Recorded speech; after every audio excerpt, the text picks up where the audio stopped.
Well, there's no denying that Madonna is a world icon and a music legend like no other. Madge is also one of Molly's dearest mates, so the two caught up for old time's sake in Japan. The Material Girl has a new album, Confessions on a Dance Floor, but it was Molly who was making all her confessions too. Take a look.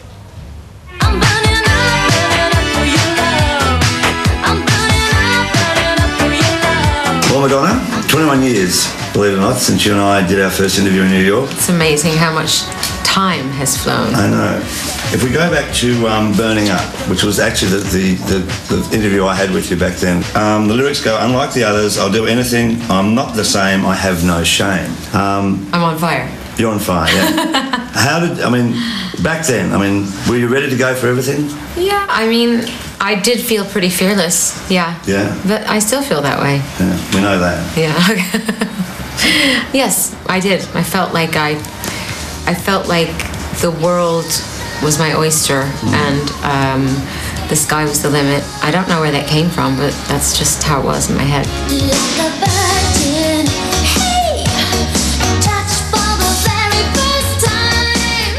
Well, and some of the things you dared to do, I remember being at the MTV Awards in New York when you did Like a Virgin, yes. And you came off the cake, and I was sitting next to Tina Turner, and you were crawling over the stage, and she turned around and said, "What on earth is that woman doing?"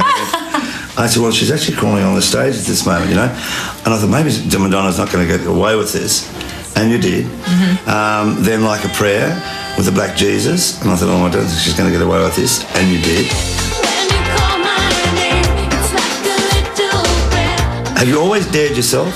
Well, it's not so much that I dared myself, but I think I wanted to dare the establishment. I wanted to challenge the establishment, or authority, so to speak.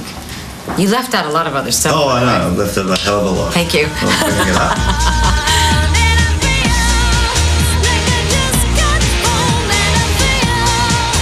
You've had some shocking detractors, and of late, people like Elton John's outburst, and recently, Sharon Osbourne. Does it hurt you when they come out and do those sort of things? It doesn't hurt me. I think it used to hurt me a lot before, because I used to take things that people said about me much more personally. But I realize now when people speak out against me or say something negative, that it's not really even me they're talking about. They're just having a bad day. Madonna, best live act. Since when has lip syncing been live? Well, Elton's outburst was at the Q Awards about lip syncing, etc., etc. Yeah. And then you were both at Live 8, and I thought, oh God, what's going to happen here? You know. I never actually saw him. No, he was on early, and you were on in the evening. Yeah. Thank God. But you absolutely were the highlight. I'm not only saying it, a lot of people. Were you nervous that day? Yeah, the enormity of what I was about to do didn't really sink in until the day began, and I saw the park start filling up with people, and all the greats of rock and roll backstage, and the kind of media coverage it was getting. And then suddenly, I think a couple hours before I went on, it sort of hit me, and I went, oh my God. There's 200,000 people out there. How many millions of people are watching it? I had to say there were more. It was, it was an incredibly, what's the word when it just makes you high. You know what I mean? Took me off my feet. I'm not stopping until every one of these guys is singing and clapping. Okay?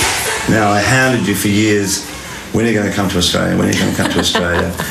And you always got that laugh, you know. Yes. I have to ask the question: will you tour this in Australia sometime, maybe?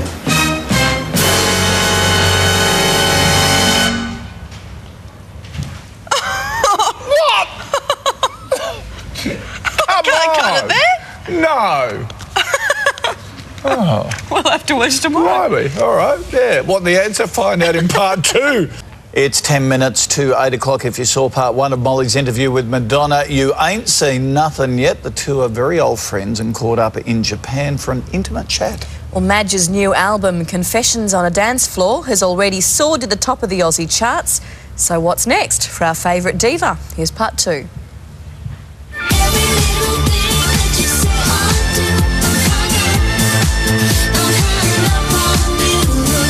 Well, Madonna, Confessions on the Dance Floor, and I can say this unashamedly, It is a fantastic album. I had nothing in mind when we first started working on the music. I didn't know if I was going to make a completely, 100% dance record. It just evolved into that.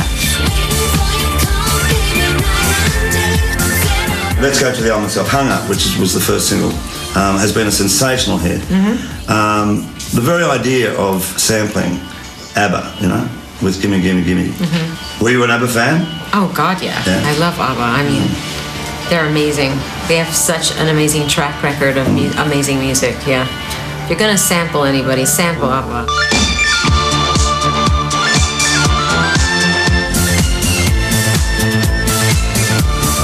Well, Benny and Bjorn, very rare that anyone do that, This is true. They were, they were very clear with us that they didn't do it ever, and we did have to put on a bit of a song and dance for them. Yeah. But fortunately, they said yes, yeah. Forbidden Love? Yes. Love that song. I think it's about you and me. Was it? Yeah.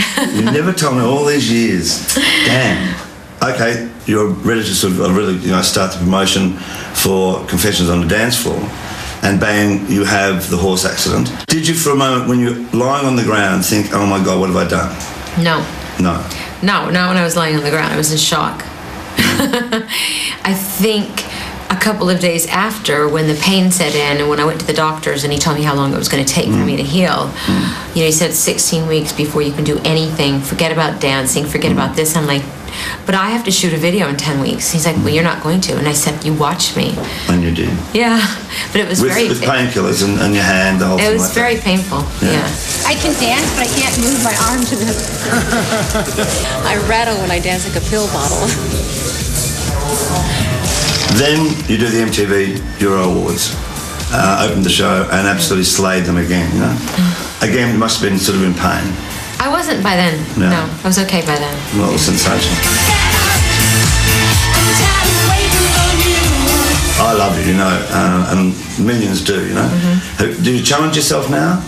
I always want to challenge myself by giving me more new obstacles, new challenges. Okay, if I'm going to do another video, how can I make it a video that's no one's ever seen before? Sure. If I'm going to go on tour, how can I put on a show that doesn't repeat myself in any way? That's just my work. As a parent, having children is a challenge every day. It sure is. How do you do it all and look so fit?